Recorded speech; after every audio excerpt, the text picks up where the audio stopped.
All right, guys, let's take a look at week 20 in the NBA, having a look at the preview, helping you guys for weekly lineups, for daily changes lineups. Of course, you can dig into that a lot deeper over on Basketball Monster.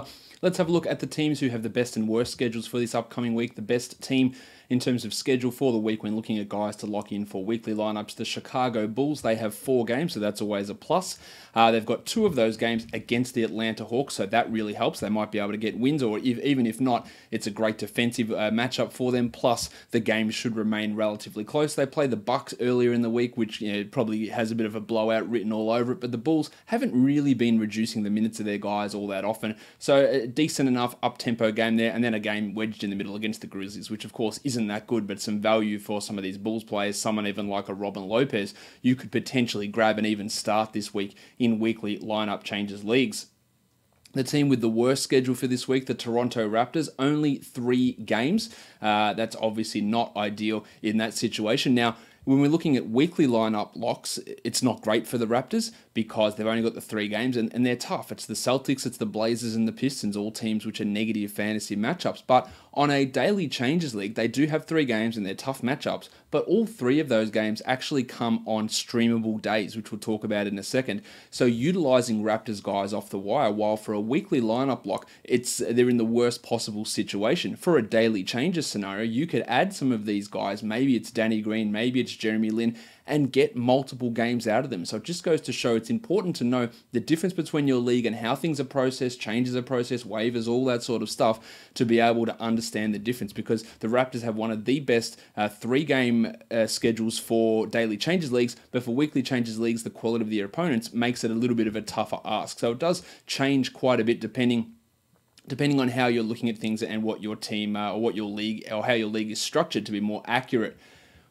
The rest of week 20, we've got a breakdown of games, 11 games Monday, so a very busy Monday, 3 games Tuesday, 11 Wednesday as well, so really tightly packed in at the start there, 6 on Thursday, 7 on Friday, 9 on Saturday, and 8 on Sunday. So we're looking to stream Tuesday, Thursday, Friday, and Sunday, with potential ability to stream guys in on Saturday as well. So it's really Monday and Wednesday, the 2 days we're massively trying to avoid in terms of our streamability, and it could also be Saturday as well, depending on your team schedule or the way your roster shakes out. We're looking at teams who do have the 3 quality games this week: the Orlando Magic, the Boston Celtics, the Oklahoma City Thunder, the Knicks, and the Raptors all have 3 games. And in fact, the Knicks and the Raptors, all 3 of their games they play this week are on those low volume days. So that does help them out in terms of having a value there. There are a few teams that play 4 games this week who only have 1 quality game. So on the surface, the Nets having 3 games is nice, but they only have 1 quality game.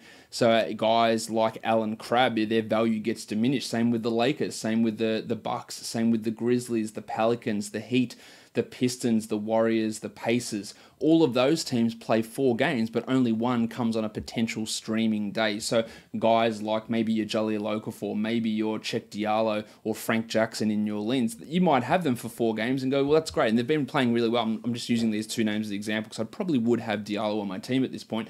But you might get 1 game out of 4 potential opportunities, when you could be looking at someone on the Magic, whether like that's Terrence Ross, who could be available. Maybe you want to go deeper and go DJ Augustin, but you could use those guys 3 times during the week, as opposed to the 1 time that you could potentially use some of those other players that I mentioned. So that is important to know. We've got a real paucity of back-to-backs, none on Monday, Tuesday, which is probably fine because we wouldn't be using guys on Monday most likely anyway. Tuesday, Wednesday, there's only 1 back-to-back. That's the Celtics, who play that Tuesday, Wednesday. So what we want to look at here is, do we have any Tuesday, Thursday pseudo back-to-backs? Who can we grab on a Tuesday, where we get a game out of them then, and then a game out of them on Thursday, which only counts as 1 waiver acquisition? Well, the Orlando Magic, in keeping with their good schedule, they have the Tuesday, Thursday pseudo back-to-back. The Oklahoma City Thunder have that as well, as do the Knicks. So those 3 teams have that Tuesday, Thursday pseudo back-to-back. We've got the Thursday, Friday scenario where we would be able to use those guys on a back-to-back, but there are no back-to-backs existing there. The majority of back-to-back games come on Friday, Saturday. Now, Friday's got 8 games, Saturday's got 9. For some of you, you will have active roster spots available to be able to stream guys in on both of those days. Some of you may be able to do it on one, some of you on none. But that is where the majority of back-to-backs are concentrated. So you've got teams like the Nets, you've got the Lakers who've got a back-to-back there, the Bucks have a back-to-back, the Pelicans have a back-to-back there as well. The Suns also have that Friday, Saturday, and then the rest of the back-to-backs are on Saturday and Sunday. Another one where, yeah, you can use guys on the Sunday, but on the Saturday, can you get them in with 9 games on? Some of you will, some of you won't. You've got the Grizzlies who have got that, the Magic who have got that. We've got the Pistons who have got that end of week back-to-back. The Cavs have got the end of week back-to-back, as do the Thunder as well. So a few teams there, but again, it is really dependent on how your team looks and how your team roster is structured as to whether you're going to get the full use out of those back-to-backs or some of those pseudo back-to-backs. So it is important to pay attention to how your lineup looks and how your active roster sits. For some guys who we should be looking at in terms of guys getting a boost because of their value for this schedule coming up. Cody Zeller's a guy who probably should be rostered in most formats anyway, but he has got a really strong option this week. The 4 games, he's playing well, his minutes are up. It's a good spot here for Cody Zeller. Marcus Smart as well, with the Celtics playing some interesting opponents, and the 4 games, that helps him.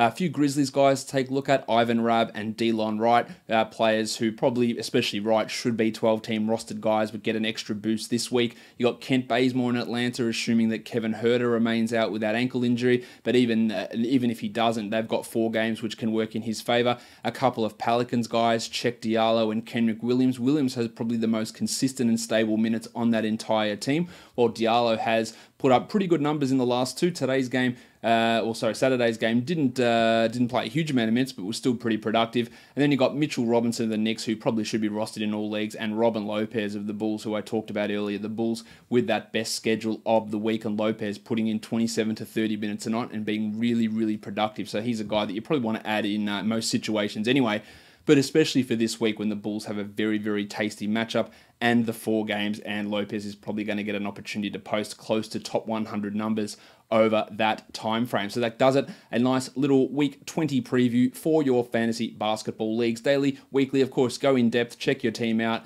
check it all out on Basketball Monster to make the appropriate decisions for your teams.